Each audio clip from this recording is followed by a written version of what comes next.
మత్తయి సువార్త మొదటి అధ్యాయము 18 నుంచి 25 వరకు చదువుకుందాం. తర్వాత కొన్ని విషయాలు, రెండవ అధ్యాయంలో కూడా కొన్ని విషయాలు చదువుకుందాం. యేసుక్రీస్తు జనన విధం ఎట్లనగా, ఆయన తల్లి అయిన మరియా యోసేపునకు ప్రదానము చేయబడిన తర్వాత వారేకము కాకమునుపు ఆమె పరిశుద్ధాత్మ వలన గర్భవతిగా ఉండేది. ఆమె భర్త అయిన యోసేపు నీతిమంతుడై ఉండి ఆమెను అవమానపరచడం వల్లగా రహస్యముగా ఆమెను విడనాడు ఉద్దేశించను. ఇదిగో ఈ సంగతులను గురించి ఆలోచించుకొంచుండగా, ఇదిగో ప్రభు దూత స్వప్నమందు అతనికి ప్రత్యక్షమై, దావీదు కుమారుడైన యోసేపు, నీ భార్య అయిన మరియను చేర్చుకున్నటకు భయపడకము. ఆమె గర్భము ధరించినది పరిశుద్ధాత్మ వలన కలిగినది. ఆమె ఒక కుమారుని కనును తన ప్రజలను వారి పాపం నుంచి ఆయనే రక్షించిన గనుక ఆయనకు యేసు అను పేరు పెట్టుదు అని. ఇదిగో కన్యక గర్భవతి కుమారుని కొనును, ఆయనకు ఇమ్మానుయేలు అని పేరు పెట్టుదు అని ప్రభు తన ప్రవక్తల ద్వారా పలికిన మాట నెరవేరినట్లు ఇదంతయు జరిగాను. ఇమ్మానుయేలు పేరునకు భాషాంతరమున దేవుడు మనకు తోడని అర్థం. యోసేపు నిద్ర మేలుకొని ప్రభుదూత తనకు ఆజ్ఞాపించిన ప్రకారం చేసి తన భార్యను చేర్చుకుని ఆమె కుమారుని కనువరకు ఆమెను ఎరువుకునేది. అతడు ఆ కుమారునికి యేసు అను పేరు పెట్టేది. దేవునికి మహిమ కలుగును గాక. క్రీస్తునందు ప్రియమైన దేవుని సంగమా,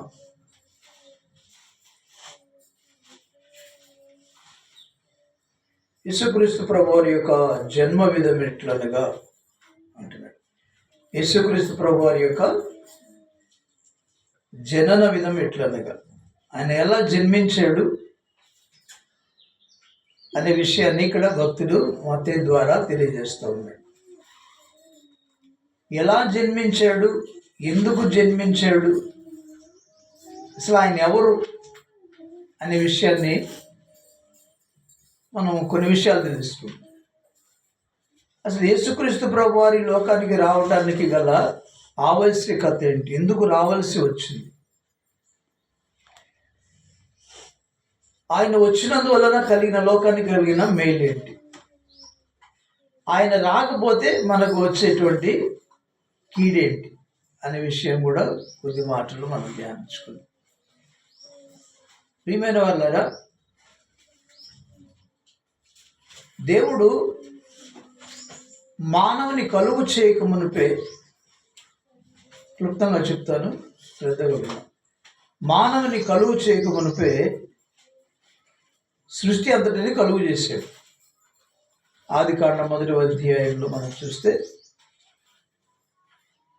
సృష్టి అంతటిని కలుగునుగా కానీ కలుగు చేశాడు.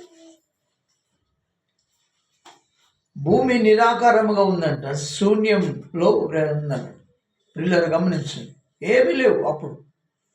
అయితే అగాధ జలాలు ఉన్నాయంట. మొదట ఏమున్నాయి చెప్పండి? అగాధ జలాలు అంటే అన్ని వాటరే, సమస్తం వాటర్తో ఉంది. ఆ వాటర్ మీద, ఆ జలాల మీద, ఆ విస్తారమైన జలాల మీద దేవుని ఆత్మ పవళించిందంట. ఏం చేస్తుందంట? దేవుని ఆత్మ అలలనాడుచుండెను అంటే ఆ పవళించును అని అర్థం. దేవుని ఆత్మ జలముల మీద ఉన్నది అని అర్థం. ఆ తర్వాత దేవునికి ఒక ఆలోచన వచ్చి సృష్టి చేద్దాం అనుకున్నాడు. మొదట చీకటి ఉందంట, ఆ చీకటిని ఏం చేశాడంట? వెలుగు కలుగును గాక అన్నాడంట. ఇవంతా మీకు తెలిసిన విషయం. ఆ వెలుగు కలిగిన తర్వాత వెలుగును చీకటిని వేరు చేశాడు, మొదటి దినం అన్నాడు. ఆ తర్వాత ఏం చేశాడు? ఆదికాండం చదవండి, 1వ అధ్యాయం.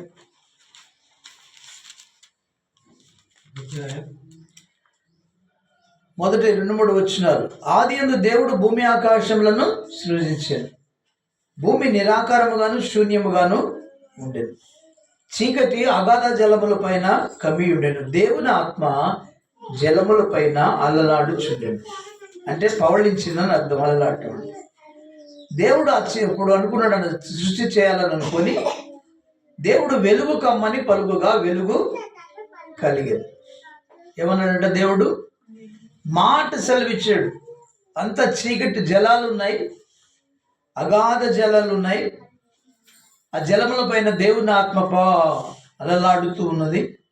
ఆ తర్వాత ఆయన సృష్టి చేయాలనుకొని ఏమన్నాడంట? వెలుగు కమ్మని పలికాడట. ఏం చేశాడు చెప్పండమ్మా? కాబట్టి మన మాటలు, దేవుని మాటలు శక్తి ఉందని అర్థం. ఒక మాట చెప్పాడంతే, చీకటంతా పోయి వెలుగు వచ్చేసింది. ఒకసారి శతాధిపతి కూడా వచ్చి, నా దాసుడు ఇంటికాడ పక్షవాతంలో బాధపడుతున్నాడు, నీవు నా ఇంటికి వచ్చుటకు నేను యోగ్యుడను కాదు, కాబట్టి నువ్వు ఒక్క మాట సెలవి, నువ్వు ఒక్క మాట చెప్తే చాలు, నా దాసుడు పడతాడు, స్వస్థపడతాడు అని అన్నప్పుడు యేసు ప్రభు వారు ఆశ్చర్యపడారు. ఇశ్రాయేలులో నేను ఇంత విశ్వాసం ఇంకా చూడలేదు ఇంతవరకు అని ఆయనే ఆశ్చర్యపడ్డాడంట, ఆయన విశ్వాసాన్ని, శతాధిపతి విశ్వాసాన్ని చూసి. అప్పుడు సరే నీ దాసుడు స్వస్థపడ్డాడు, వెళ్ళమని చెప్పినప్పుడు ఇంటి దగ్గర ఉన్నటువంటి పక్షవాతంతో బాధపడుతున్నటువంటి దాసుడు స్వస్థపడినట్లుగా లేఖనం ద్వారా మనం చూస్తున్నాం. కాబట్టి దేవుని మాటలో శక్తి ఉంది. వెలుగు కలుగును గాక అని పలికాడు, వెలుగు కలిగింది. ఆ తర్వాత వెలుగు మంచిదనడు చూచును, దేవుడు వెలుగును చీకటిని వేరుపరచును. దేవుడు వెలుగునకు పగలనియు చీకటికి రాత్రి అనియో పేరు పెట్టాడు. అస్తమై ఉదయం కలుగుగా ఒక దినమైన. రెండవ దినాన్ని ఏం చేశాడంట? దేవుడు భూమి ఆకాశం మొత్తం ఉన్నటువంటి ఆ యొక్క అగాధ జలాలను వేరు చేశాడంట.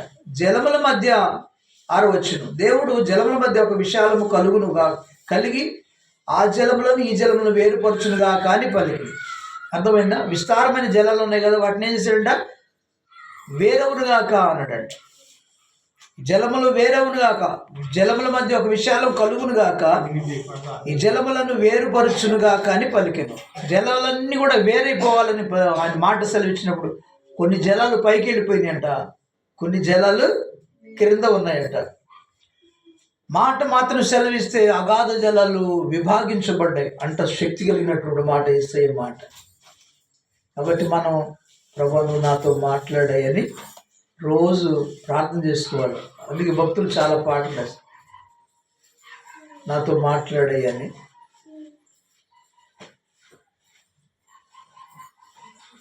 కాబట్టి మనం అడగాలి, నువ్వు నాతో రోజు మాట్లాడు, నువ్వు మాట్లాడితే నేను బ్రతుకుతానయ్యా, నువ్వు మాట్లాడితే నేను జీవిస్తానయ్యా, నువ్వు మాట్లాడితే నేను ఆశీర్వదించబడతానయ్యా, నువ్వు నాతో మాట్లాడు ప్రభువా, ఈ వేదనలో నీ దుఃఖమంతా పొద్దు ప్రభువా అని చెప్పేసి మనం ప్రార్థన చేసుకుంటే ఆయన మాట సెలవిస్తాడు. తద్వారా మనం అన్ని విషయాల్లో ఖచ్చితంగా బాగవుతాం. ఆయన బాగు చేయలేనటువంటిది ఏది లేదు. మనమే మన మనసును కంట్రోల్ చేసుకోవాలి, మనసు మార్చుకొని యేసయ్య దగ్గర ప్రార్థన చేసుకోవాలి. అయితే విశాలం కలుగును కాక అన్నప్పుడు కొన్ని జలాలు పైకి వెళ్ళిపోయాట, కొన్ని జలాలు క్రింద ఉన్నాయంట. అప్పుడు ఏమన్నాడు దేవుడు? ఏడవచ్చును, దేవుడు విశాలం చేసి విశాలం క్రింది జలాలను విశాలం మీది జలములను వేరుపరచగా ఆ ప్రకారమైన కదా, మీది జలాలు క్రింది జలాలు ఇను అన్నాడుకోండి. పైకి వెళ్ళిపోయి కొన్ని మీది జలాలు క్రింది జలాలు. అప్పుడు ఏమన్నాడంటే దేవుడు విశాలమును, ఆ విశాలమునకు ఆకాశం అని పేరు పెట్టాడు.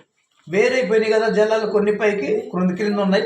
ఈ మధ్యలో ఉన్నదాన్ని దేవుడు ఏమన్నాడంట? ఆకాశము అని పేరు పెట్టాడంట. దేవునికి స్తోత్రం కలుగునుగా. ఆమేన్. ఆకాశమునకు విశాలమునకు ఆకాశం అని పేరు పెట్టాడు.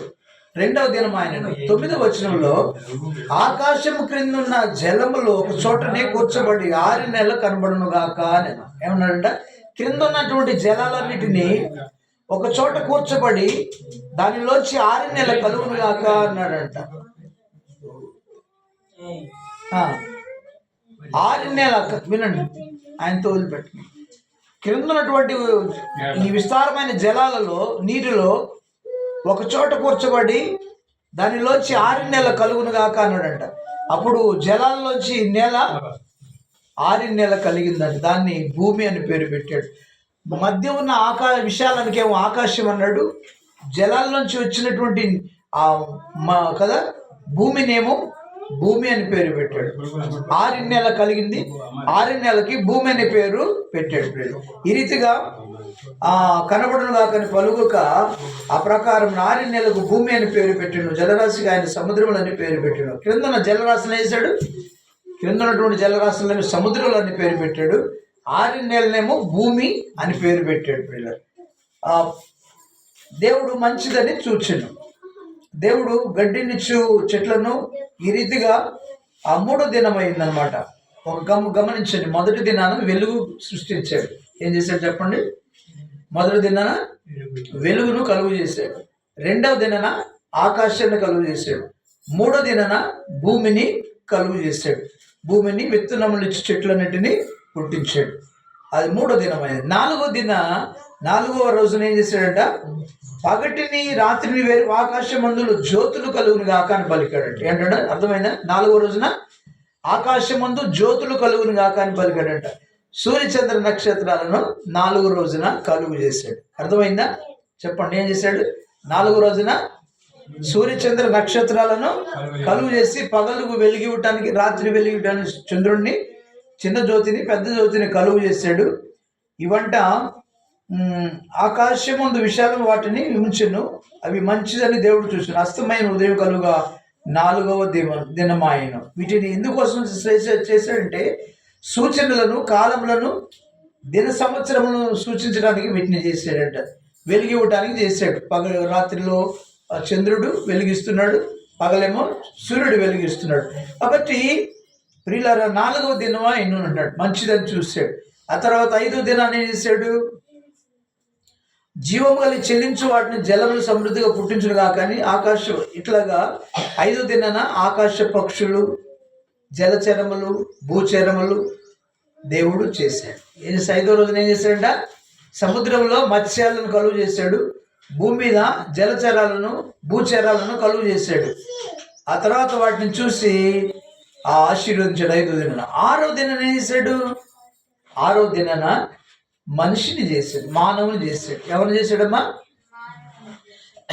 6వ దినాన్ని ఏం చేశాడంట? చూద్దామా?